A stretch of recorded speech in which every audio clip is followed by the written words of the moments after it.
I'm George Mason, host of Good God, conversations that matter about faith and public life. My guest today is Gordon Keith, a radio personality and writer in the Dallas-Fort Worth area, and he's going to talk about his own faith journey.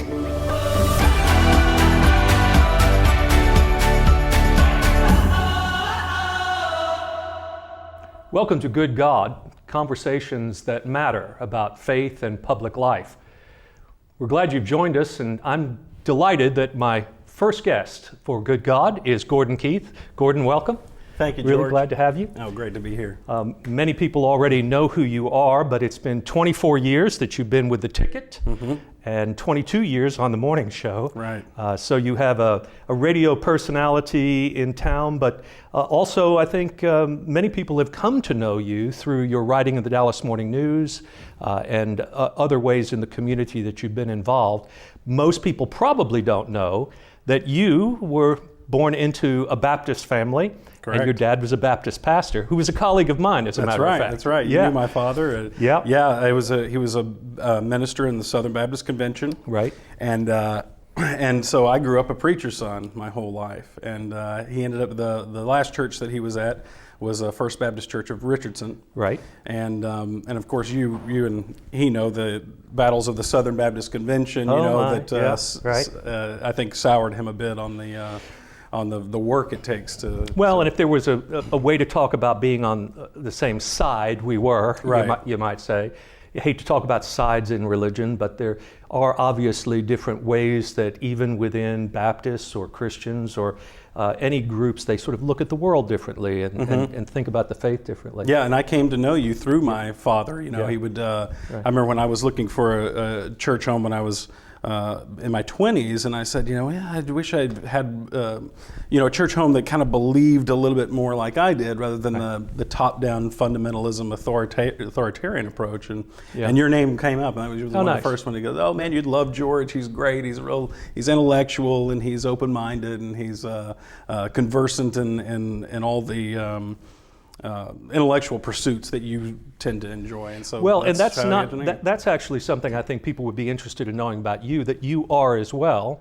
The first time that we met, you invited me to lunch, and we're sitting there having a conversation, and you pull out a book that you're reading, Leslie Weatherhead's The Will of God. The Will of God, Leslie Weatherhead, right? All this conversation about the role of free choice and how does God let things happen or make things happen, right. Those sorts of things. Talk about the problem of evil. The problem of evil, exactly. So which still fascinates me to this day. I still look for some theodicy that's going to square that with me. But right. Is somebody buzzing? I don't know.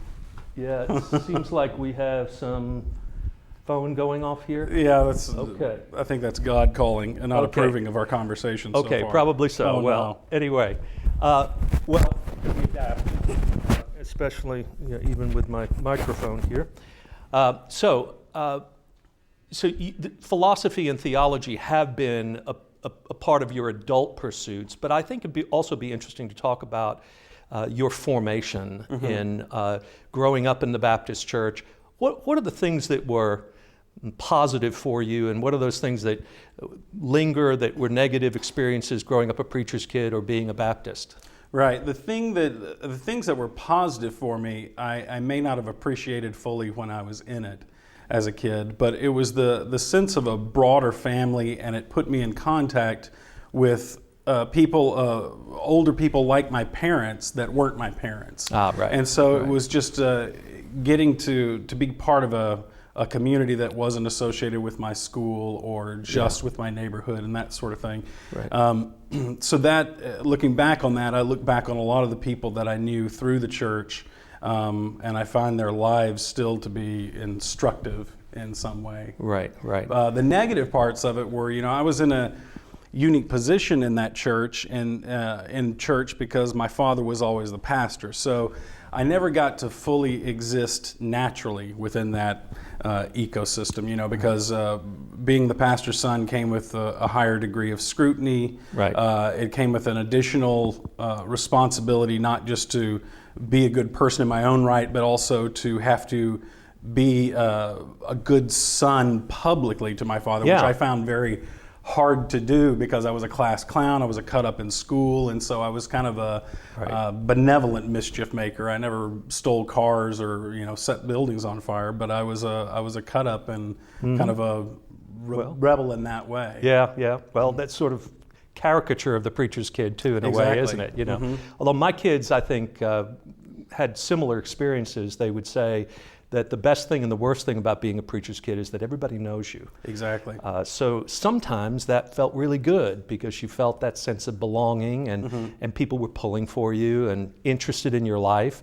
And at other times they just wish they'd been anonymous and they could just kind of like go their own way like everybody else. You want to be afforded the human stumbles that regular people will get without as many eyeballs on them, and without as much judgment, because there is that element of church that does have that judging eye, and it's like we, a lot of times we think of parenting as a mechanical input in equals input out, and there's a ghost in the machine there, which is the individual, and so I didn't want things that I did to be wholly reflective of my parents' parenting, because I don't think that is the case. I made some of my own choices. Right, and we all still do, and that's part of the magic of all of this is going back to Leslie Weatherhead. How much of our life is God's influence in us and God's activity in our lives? And how much of it is just the things that happen to us from others, and how much from the things we do, right? The answer is it's not one thing, it's all this mix, isn't it? The alchemy of all these relationships among things. Right. Yeah, I don't know. God is an interesting, is kind of been one of the overarching questions of my life. What do I feel about God, from God's existence to God's nature? And, I at any one particular time, I could give you a different answer as to where I stand on that. One thing that is a constant, no matter what I believe, whether it's in the existence of God or whether there isn't a God or what his nature is that I know that we as humans have one tremendous superpower, and that is the ability to afford meaning to things. And I think in all the experiences that we have, is it God directing them? Is it us? Is it just the fates or the roll of the dice? One thing we get to decide is what kind of meaning we're going to place on an event, and we can lay it at someone's feet. And what we should do is approach it to where I want to have the most useful beliefs. And I think that's where I differ from a lot of Christians and atheists. I think atheists don't like me because I'm kind of a religious apologist. And talk about the value of belief and the value of spirituality. And then I think a lot of people of faith, I rub them the wrong way because I talk about that it doesn't matter whether these things are true in some sort of factual sense. That religion doesn't matter. What matters to me is the belief in God useful and meaningful in my life. And to me, that's the most important thing. But a lot of people need it to be, they search for scientific proofs of God's existence and all these kinds of things that I personally have found to not be meaningful pursuits in my life, because I think it distracts me from, what is leading a godly life, regardless of whether there's a God or not. To me, that's more important. It really is an extraordinary thing whether you conceive of human existence as something that is merely the product of God's immediate decision to make you a human being, or as the product of God's activity in evolution, where there comes a growth of consciousness that is a leap into the capacity for human beings to stand over against themselves and to think about their lives and to think about the world. It's really this meaning making that you're talking about is a product of that. And it seems to me that if we have the capacity to be able to do that, that it should be such an accident is hard to understand, that there must be someone thinking about me if I'm also thinking about someone else and about myself. And so there's this, I think, reciprocity between the visible and invisible worlds that we experience that is fascinating to me in this human meaning making that we're talking about. I remember one of the first things that you and I, at least one of the ones I remember talking about when you and I shared a heart-stopping cheeseburger and cheese fries together one time, was this idea of, I remember we talked kind of about the idea of an open canon or closed canon, whether Scripture is still being written today. Right. And I'd shared with you kind of this, my own personal frustration with the idea that everyone seems to act as though there's this closed canon, like the Bible is done. It was written and then that's it. And I had asked you, why do we think that Scripture's not being written now? Because I can read a C.S. Lewis book or an M. Scott Peck book that is just as meaningful or more to me than something that's in the 66 books. And we had discussed that, and I think that I wish that those kinds of questions were talked about outside of seminaries, more among just silly lay people like me who just because we look for something that is relevant to us and that means something to us. And when religion seems too far out of our lives or somehow separate from us, then those questions don't get talked about. And I think a lot of well-meaning, seeking people don't seem to find a home in religion when they should find it there. Yeah, it's interesting you talk about the Bible in that way, and I think this is actually quite a practical question, not just a theoretical question, because we search for answers to questions about our everyday experience, direction for how we ought to think about this or how we ought to act. And if you step back from the whole thing and you say to yourself, well, now, would God really have just chosen this moment in the whole history of the world from this calendar date to this calendar date to drop and deliver every bit of wisdom for the history of the world between the covers of these two leather-bound covers, and then you're done. Right. And then God, sits back and gives you the presence of the Spirit so that all you have to do is look backward. Right. And every question then is decided only on the basis of, well, what does it say? Done. It doesn't seem to me that that's the way God normally works in giving us minds to think and in allowing us to discover new truths in nature and science and all of that. So maybe it's time for us to see the significance of this as a way that people were thinking about their lives in faith and what God helped them to understand, so that it becomes a reference point for us, that is not just about doing or saying what they said, but actually learning to think like they thought. Learning to discern and determine how to think about their lives in relationship to God. I think it's a fascinating question that you're right, we don't talk about enough in church. Right, because if God is obviously still here, still alive, and he's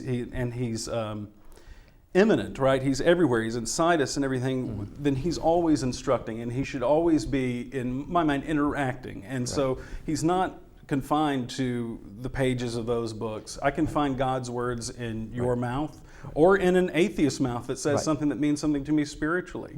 That he's always working in various religious traditions and in places that you don't think he is, but we kind of, at least I was given that as a kid, that this was something because it had the patina of antiquity on it, these books of the Bible, that somehow gave them more authority. And it seems to me like religion and probably magic are the only two things that we think antiquity lends more credibility to something than anything else. If I get a science book, from 1700, it's kind of hilarious, the worldview that they would have. Absolutely. And we think we're so much beyond, and any other book we would say the same thing about, but when it comes to religion or magic, we think, even though this is a story I completely wouldn't buy if it came out today, it has some sort of authority because of its age.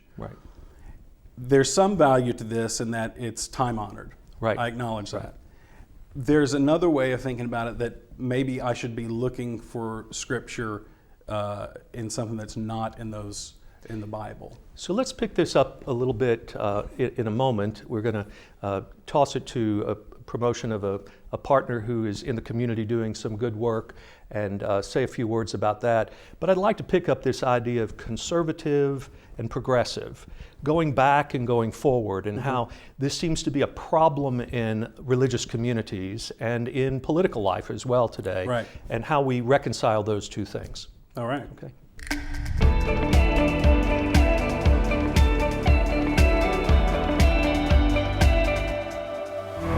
The Wilkinson Center mission is to transform the lives of Dallas families by providing pathways to self-sufficiency with dignity and respect. The center fulfills that mission by helping families face critical life challenges, including food insecurity, lack of education, economic instability, unemployment, and underemployment. Their formula for success is case management, compassionate staff, dedicated volunteers, and effective individualized programming. All programs are provided free of charge.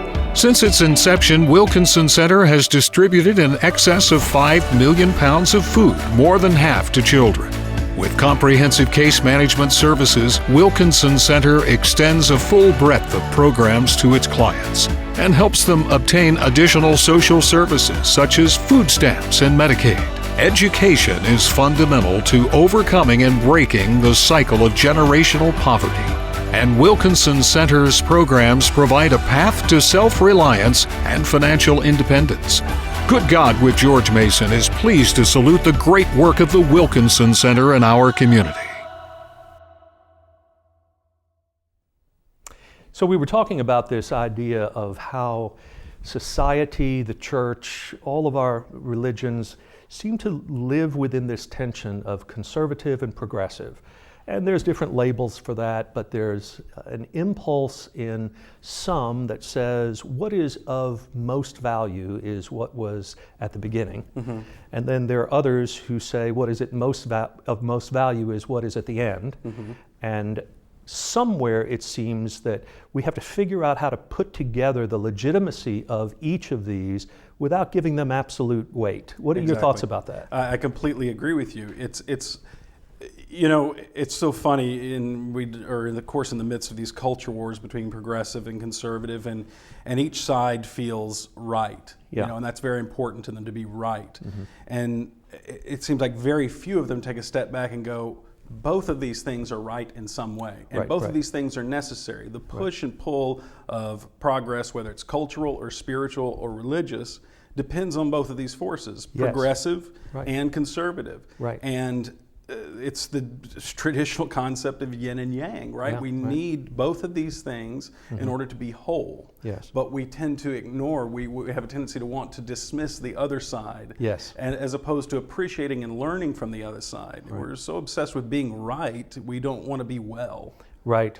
So it does seem to me that if you're more of a progressive bent, it would be helpful to be able to answer the question, is there anything of enduring human values that has come from antiquity? You know, that were these people really just proto-humans waiting for us to come along? Or was there something about their experience of the world that is worth our knowing? Right, you know? And I absolutely feel that that the Bible, including the Old Testament, is of instructive value. And a lot of progressives, you know, this is kind of funny because I've seen atheists and believers argue, and it's usually fundamentalist believers and atheists argue about, let's say, for the example, the existence of God or the veracity of this particular religion, which would be fundamental Christianity, and they both argue from a literalist perspective. Exactly, which is just crazy. Two they have sides the same of the mindset. same coin. Exactly. It's like Jerry Falwell and I think Madeleine Murray O'Hair had a big debate at SMU, and they were both arguing from the same position, which there's only, it's either you take the Bible literally and use it to disprove religion, or you take it literally and that's why it's true. And both of them completely missing the point of some of these older stories, which they don't, it doesn't even matter whether they were literally true. What matters is another kind of truth. Another kind of truth is not an inferior truth to scientific truth or to historically provable, verifiable truth or something of that nature, to mathematical proof. There is a way to talk about friendship and love and fidelity and things of that nature through narrative, through story form, that it doesn't matter what point in human history you are, that's our common experience, isn't it? Exactly. Yeah. And finding those, some of the, really and truly, there's probably only a handful of stories in all of human history, and we dress them up and put different clothing on them, but there are these archetypal stories, many of them contained in the Bible and other mythologies that contain, that these speak to the human soul and always will. Right. I mean, I think that it is no coincidence that the biggest blockbuster movies that we have are these archetypal stories of superheroes and their trials and tribulations and all this, because we've done so much to remove religion from our public life, Right. that we're trying desperately to replace it in so many ways. Good. I think that those things are related. Right. And now if we could just realize that in some of those archetypal stories, the root of them is still violence somehow in order to solve those problems. And religion, as I understand it, is about learning to confront the futility of using violence against someone else in pursuit of a meaningful life. And so ultimately when I look at the Bible and I look at all of our faith traditions, but particularly biblical tradition, you actually can see this movement from a kind of tribalism and a need to exterminate your neighbor and even use the name of God to do so, to this love your enemies and do good to them that hate you, and consider the poor and care for your neighbor. And here this program, we're calling it Good God, for that kind of reason, that we think religion should have a salient, positive, nonviolent influence of love in our community. Exactly. Yeah. And that to me is the brilliance of Christ in the New Testament thinking, is that here is this version of thinking about God and your life that was so foreign to a lot of people back then. The idea of Christ being a king in a very different way than had to do with political power. I mean, This is revolutionary, Right. and at the time, this is why he's rejected, this other way of thinking of power and of earthly authority than just being the head of a tribe that can vanquish enemies and things like that. And the idea that you would turn your other cheek to an enemy is just revolutionary. And I think that we've heard it so much now, maybe people don't appreciate, how paradigm breaking that seemed to be. Oh my goodness. I mean, even Jesus' own disciples tried to scold him and rebuke him into adopting the prevailing paradigm, which was the love of power.